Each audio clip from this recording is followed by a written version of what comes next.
The porch light was still on. 9:48 p.m. The garage door came down slow, the way it always did, settling into the frame with a low mechanical thud that echoed into a neighborhood that had already gone quiet. A desert January night in Tucson, Arizona. Stars above the Santa Catalina Mountains. A house in the Catalina foothills with its lights glowing soft against the dark. An 84-year-old woman inside, alone, beginning the quiet ritual of getting ready for bed. Nobody on that street was watching. Nobody had a reason to be. Nothing about that moment announced itself as anything other than ordinary. But something had already been set in motion. Something patient and deliberate. Something that had been watching for days before that garage door ever came down.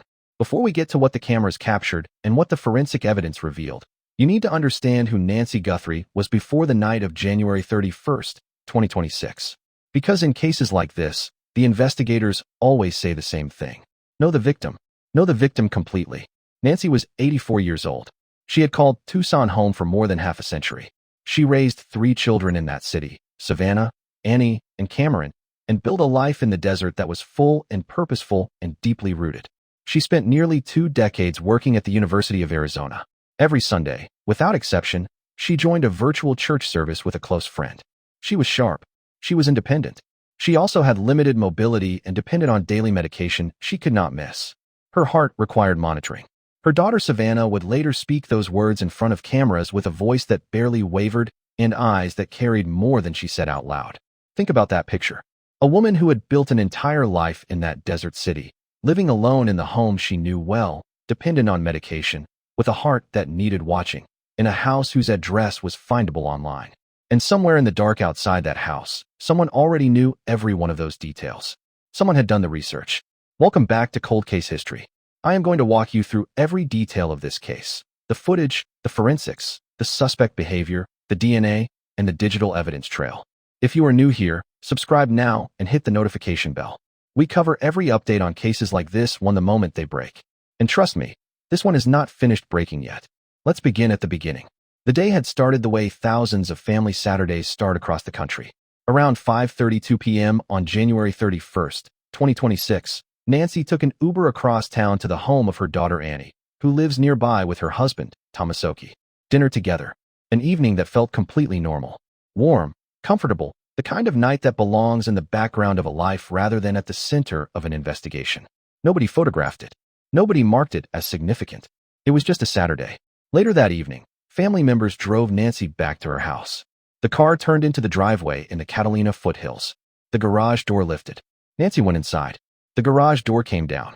9:48 p.m. The man who brought her home made sure she was safely inside before he pulled away into the night. That was the last time anyone in Nancy Guthrie's family would see her in a moment that was still whole. Nobody knew that then. The evening had been good. The house looked the way it always looked. There was no signal, no warning, nothing to suggest that the night ahead was any different from any other. But here is where the timeline fractures. Sometime after midnight, in the early hours of February 1st, 2026, a masked figure appeared outside Nancy Guthrie's front door.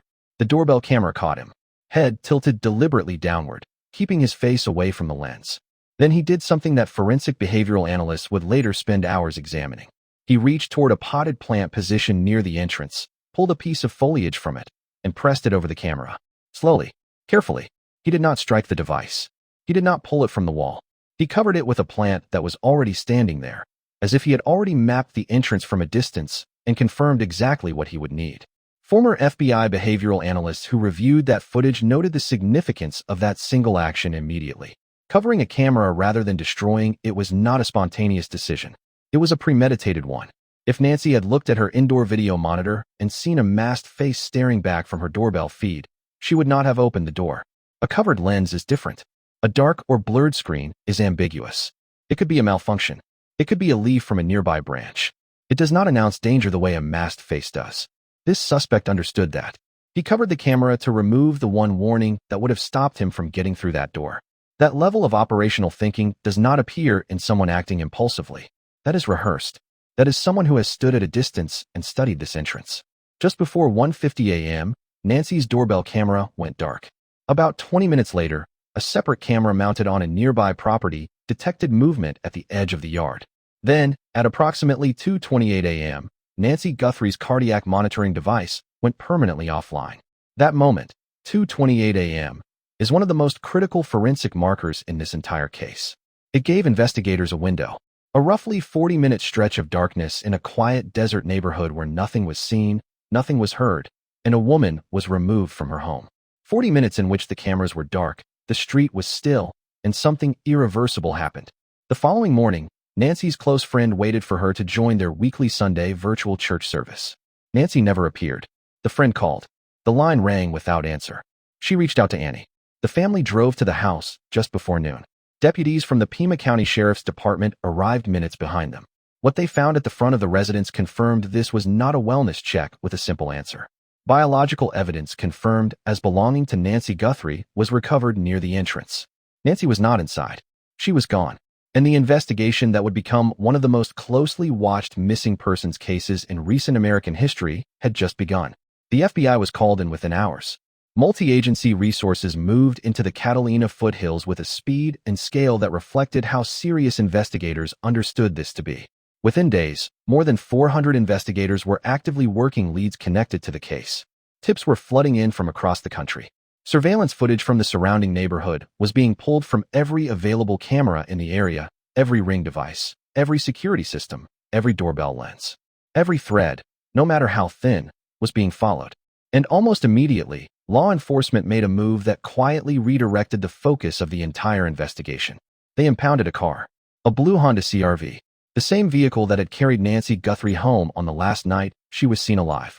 That car, the moment it entered forensic custody with its seats and its trunk and its door handles and its floor mats and every microscopic trace it had absorbed without anyone knowing, became one of the most discussed pieces of evidence in this entire investigation.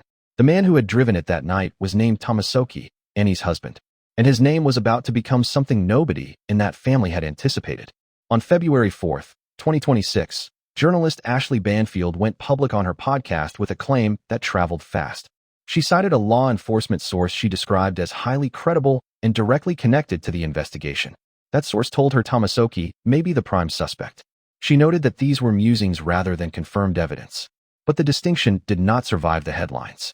His name became attached to the word suspect in the national conversation before a single charge had been filed, before a single piece of official evidence had been publicly confirmed, and before the sheriff's office had offered any statement supporting the characterization.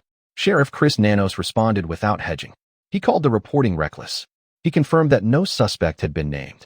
He pushed back directly against the framing of any family member as a prime suspect and was explicit that the vehicle impound was standard investigative practice, routine, expected, the kind of procedural step that investigators take when a car is connected to the last known movements of a missing person.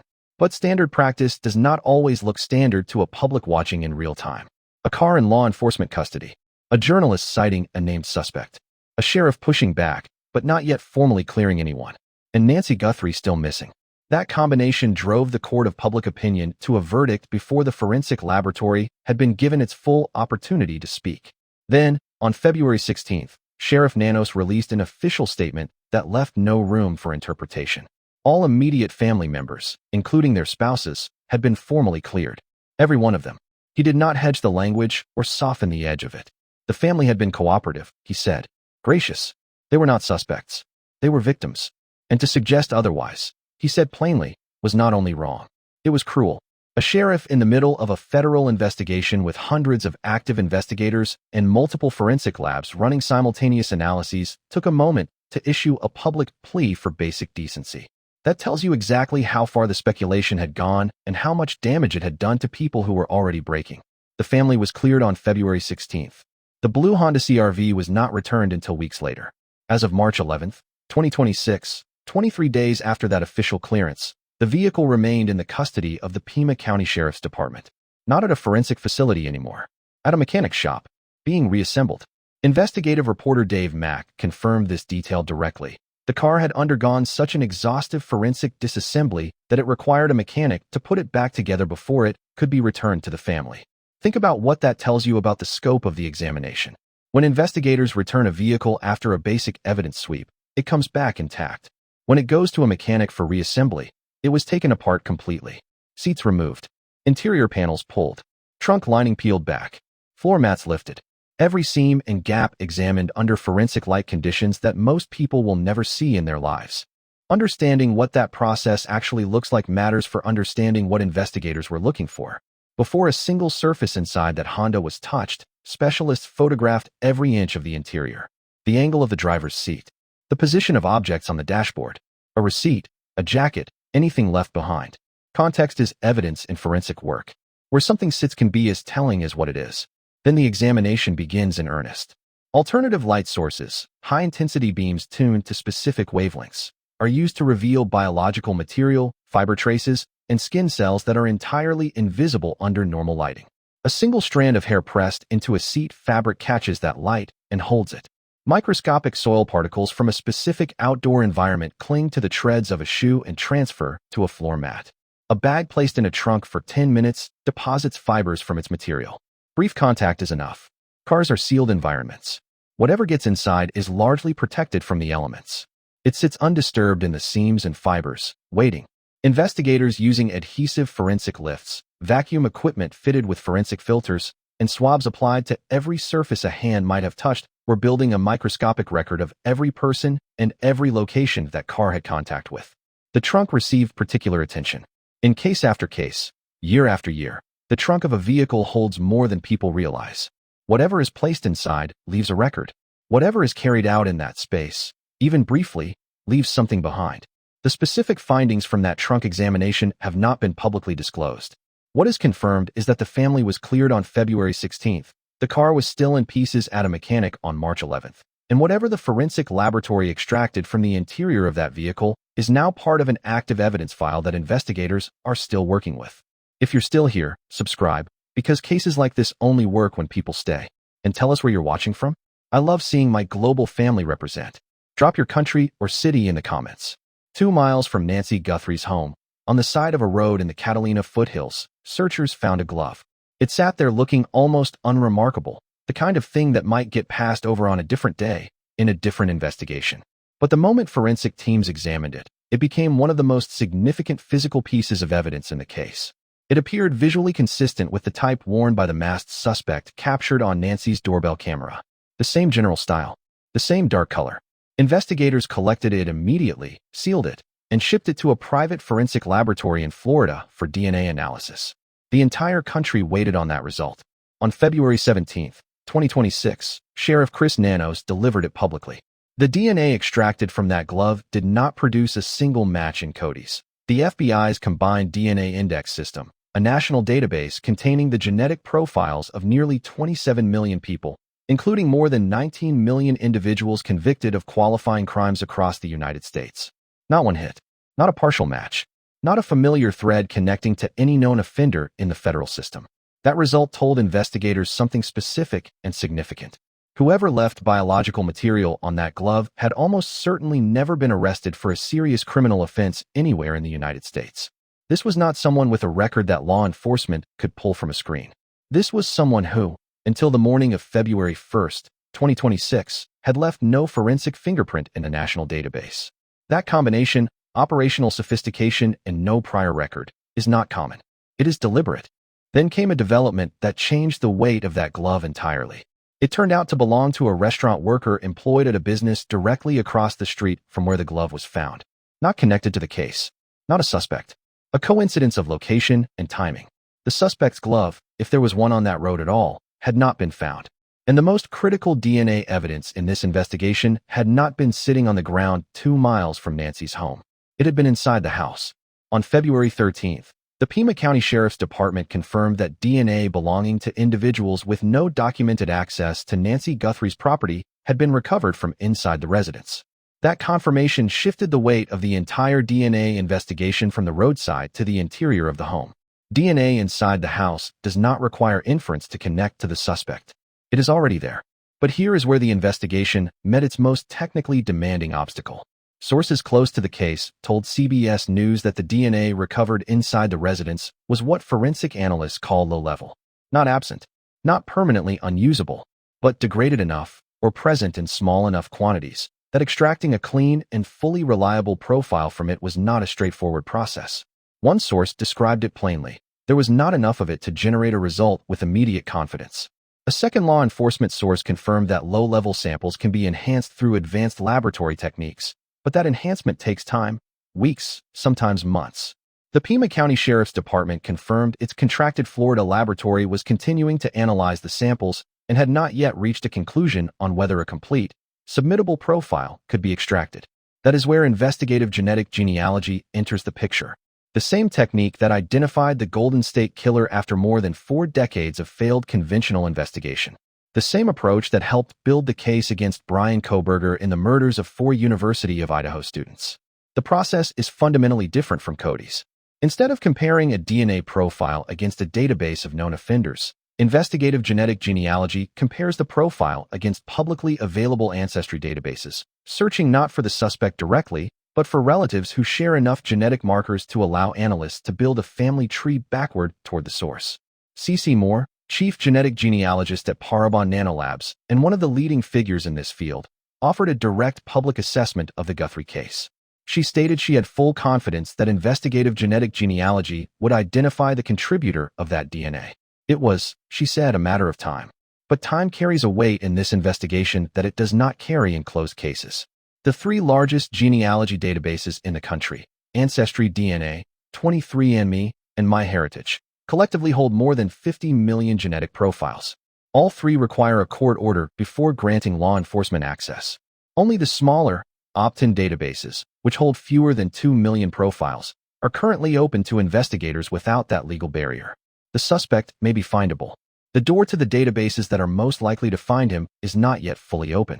And so the DNA that may carry his identity sits in a laboratory in Florida, being processed marker by marker, while investigators pursue every other available thread in parallel. Now let's talk about what the cameras actually showed, because the footage itself is among the most revealing pieces of evidence in this entire case. On February 10, 2026, FBI Director Kash Patel released doorbell camera images and video stills to the public. The images showed a male suspect approximately 5 feet 9 to 5 feet 10 inches tall, average build, a dark mustache visible below his mask. He was wearing a black backpack later identified as a 25-liter Ozark Trail hiker pack, the kind sold at Walmart for under $30. He appeared to be carrying a firearm in a front-facing, improvised holster. But it was his behavior at the camera that drew the sharpest analytical attention. He did not rush. He moved with the measured, unhurried pace of someone following a plan that had already been rehearsed. When he reached for that plant and pressed the foliage against the lens, he did it slowly, carefully, like someone who had already decided exactly how much time each step required. Former FBI Special Agent Johnny Grusing offered a behavioral analysis that reframed how investigators and the public understood that specific act. Covering the camera rather than destroying it was almost certainly a deliberate choice made in advance, Grusing explained. A dark screen is ambiguous. A masked face staring back from the monitor is not. This suspect covered the lens because he needed Nancy to open the door without knowing what was standing on the other side of it. He had planned for that specific moment. He had removed the one warning that might have stopped her. Sheriff Chris Nanos confirmed publicly that Nancy Guthrie's home was a targeted location, not a random house in a random neighborhood. Someone had selected that address specifically. Someone had studied the property, the layout, the camera placement, the entrance point. Which brings the investigation back to the question that has driven it from the beginning. How did this individual know where Nancy lived, when she would be home, and what her property looked like? An internet search conducted in the days before Nancy's disappearance has been identified as one potential answer. Investigators confirmed that someone had searched online for Nancy Guthrie's home address and had also searched for Savannah Guthrie's salary. That digital trail is not noise. It is a record of a mind building a plan around a specific target. Someone sat at a screen and searched for the address of an 84-year-old woman. Someone noted who her daughter was, noted what her daughter earned, and began making calculations about what that connection was worth. The target selection was not accidental. It was researched. While forensic teams were still processing the scene, the vehicle, and the DNA evidence, the Nancy Guthrie investigation absorbed a development that nobody in law enforcement had fully anticipated. It became a ransom case. On Monday, February 2nd, 2026, the day after Nancy disappeared, ransom notes began arriving. Not to the family, not to investigators, to media outlets. TMZ received one. 2 Tucson television stations received versions of it. The notes demanded $6 million in Bitcoin, payable to a specific cryptocurrency wallet address. The deadline was set for 5 p.m. on February 9th. The writer promised Nancy would be returned to Tucson within 12 hours of receiving payment. Law enforcement analysts noted something immediately significant about the choice of recipients. Sending notes to local Tucson television stations requires knowing which stations exist and which ones matter. That level of media familiarity, investigators concluded, pointed towards someone with working knowledge of the Tucson area, a local, or someone with deep local connections rather than an outsider operating from a distance. The notes also contained details that had not been released publicly. Specific operational information about the property. Details about a backyard floodlight that had been interfered with. References to Nancy's Apple Watch location data. Details that only someone with direct knowledge of the situation could have known. These were not guesses constructed from what was in the news. These were facts. Savannah Guthrie responded publicly on February 5th. She posted a video alongside her siblings, speaking directly to whoever was holding their mother. Her voice was steady and clear. She said the family would pay. She asked for proof of life. She asked for a way to make contact. She said, "We believe our mom is still out there." The February 9th deadline passed in silence. No exchange. No response.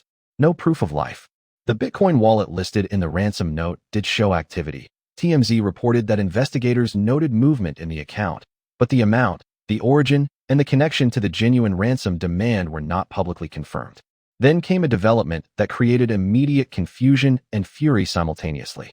A man in Hawthorne, California named Derek Calla sent 2 text messages to Annie Guthrie in Tomasoki from a virtual phone number he had created using an app designed to generate untraceable lines. The message was brief and blunt. "Did you get the Bitcoin? We are waiting on our end for the transaction." 3 minutes after sending those texts, he placed a 9-second call to a family member. The FBI traced the virtual number within hours. The account had been registered using his full name as the email address. The IP linked directly back to his California residence. When agents confronted him, Calla admitted to sending the messages. He said he had been following the case on television, found the family's contact information through a public records website, and sent the texts to see if they would respond. Calla, 42, a former Los Angeles County employee, was arrested and charged with transmitting a demand for ransom across state lines. He made his first court appearance on February 6th in California and was released under strict conditions, including electronic monitoring and no contact with anyone connected to the case. The FBI was explicit. Calla had no connection to the original ransom demand. He was an opportunist who saw an open wound in a family's crisis and tried to reach into it. His arrest, while legally meaningful, did not move the search for Nancy forward by a single step.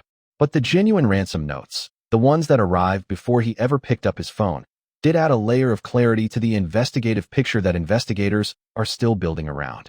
If those notes were written by the person responsible for Nancy's disappearance, they reveal something important about the nature of this crime. It was financially motivated. The target was selected in part because of who her daughter was, because of what her daughter earned, and because someone believed that connection could be converted into $6 million in cryptocurrency. That is a profile, not a complete one, but a direction. Someone with financial motivation. Someone with local knowledge. Someone who understood enough about Nancy's daily life to plan around it.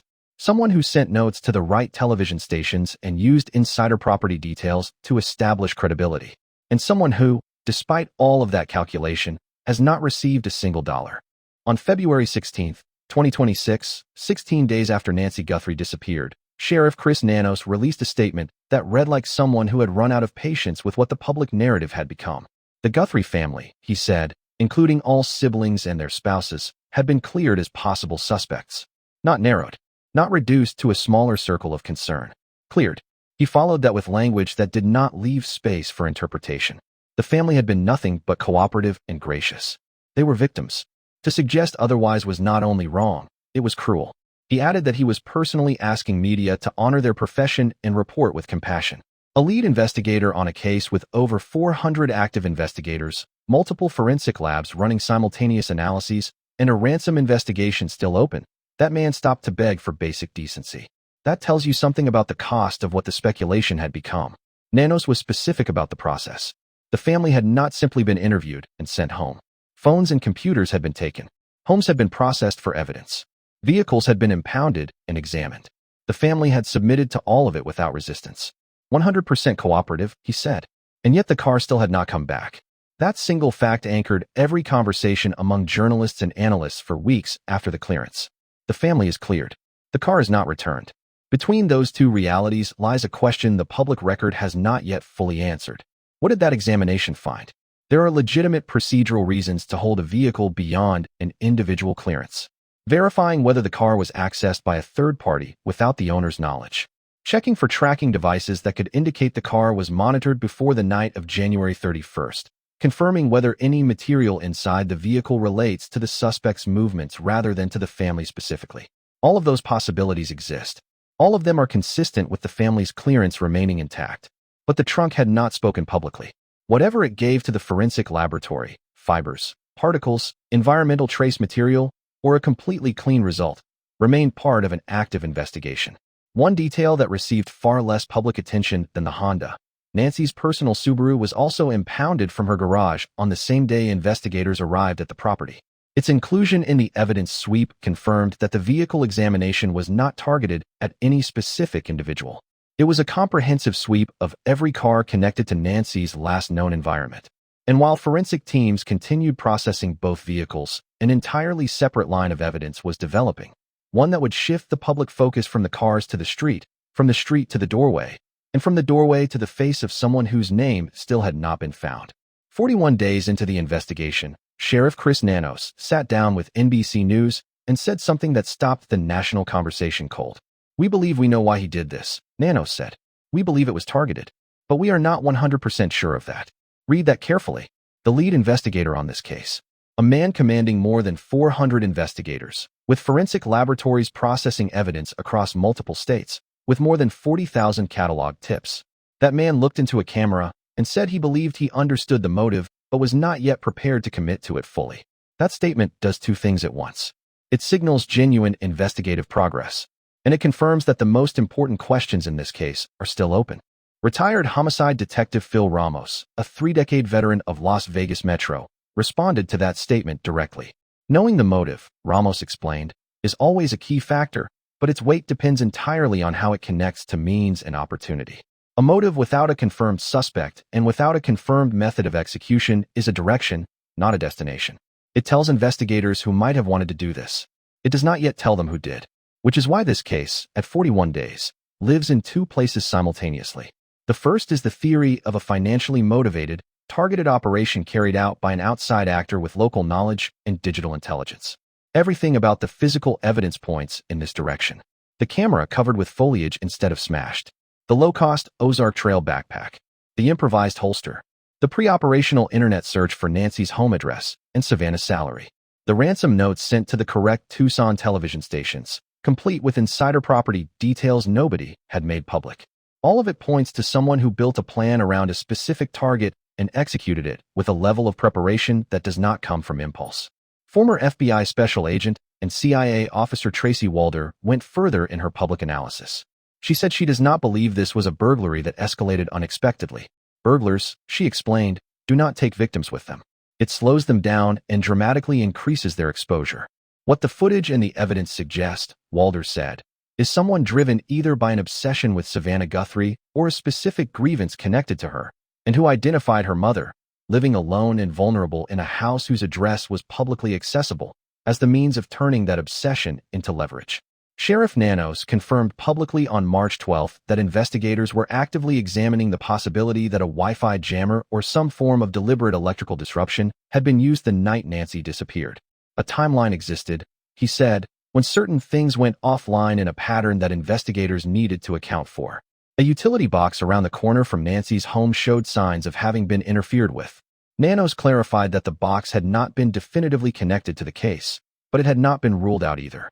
If the disruption was intentional, if someone cut or blocked the signal to that neighborhood before approaching the property, the level of technical preparation in this operation was even more significant than the doorbell footage alone had suggested. This was not someone who improvised at the door. This may have been someone who prepared the environment before they ever arrived. The second place this investigation lives simultaneously is in the laboratory. The mixed biological material recovered from inside Nancy Guthrie's residence is still being separated and processed. The partial DNA profile developed so far has not produced a Cody's match. Investigative genetic genealogy is underway at Parabon Nanolabs. The process takes months, not weeks, but it has produced names and cases that went unsolved for decades, and investigators have not abandoned it. A vehicle captured on a Ring camera approximately 2.5 miles from Nancy's home at 2:36 a.m. on February 1st, consistent with the window when her cardiac monitoring device went offline, remains unidentified. Investigators have confirmed they are aware of it and are working to identify it alongside hundreds of thousands of other vehicles recorded in the area that night. The cadaver dog search has been placed on formal hold, a tactical shift that suggests investigators have moved from broad physical searches into a more targeted phase of evidence consolidation. Attorney Peter Christensen described it precisely when he told Newsweek that the investigation had moved from public outreach into clinical evidence consolidation. The net is tightening. It is not yet closed. The United Cajun Navy submitted a detailed 41-page operational plan to Sheriff Nanos offering search dogs and advanced drone coverage of the rugged Catalina foothills terrain. As of early March, Nanos had not signed off on the offer, citing concerns about compromising an active criminal investigation. That decision drew criticism from multiple law enforcement analysts who argued that additional search resources in terrain this difficult could only help. The reward stands at $1 million, offered by the Guthrie family for information leading directly to Nancy's recovery.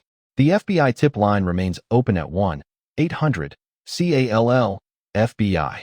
The Pima County Sheriff's Department tip line is 520-351-4900. More than 40,000 tips have been received, and every one of them is being processed. Savannah Guthrie stepped away from the Today Show when her mother disappeared. She returned to the studio briefly, not to anchor, but to be with the people who had held her through the worst weeks of her life. She posted on Instagram, "We feel the love and prayers from our neighbors, from the Tucson community, and from around the country. Please don't stop praying and hoping with us. Bring her home." 3 words. Bring her home. 42 days. 1 masked suspect with no name in the federal database. 1 vehicle forensically processed and returned. 1 partial DNA profile still being assembled in a laboratory in Florida. 1 ransom deadline that passed in silence. 1 family standing outside a house in Tucson, leaving flowers at a memorial that the whole city has been building since February.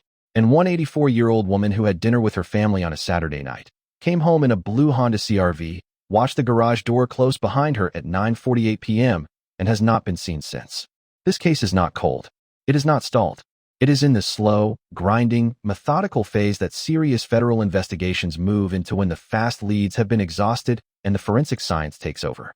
That phase is quieter. It generates fewer headlines. But it is the phase that builds cases that hold up inside a courtroom. And this one is still being built. If you know anything at all, about what happened to Nancy Guthrie, call the FBI. Call the sheriff. Do it today. That call could be the one that brings her home. And if you have been watching this video all the way to this moment, thank you. Genuinely. Cases like this only stay alive when people refuse to look away. So here is what I need from you right now. Hit subscribe if you have not already, because we are going to cover every single development in this case the moment it breaks, and this one is far from over. Hit the notification bell so you do not miss a single update.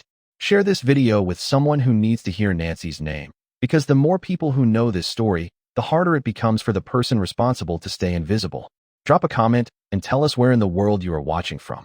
This case has drawn people from every continent, and I want to know who is out there with us. And leave your theory below. What do you believe happened? What does the evidence tell you? Every comment keeps this conversation alive, and every view is one more person who now knows Nancy Guthrie's name. Nancy Guthrie deserves to come home. This case is not over, and neither are we.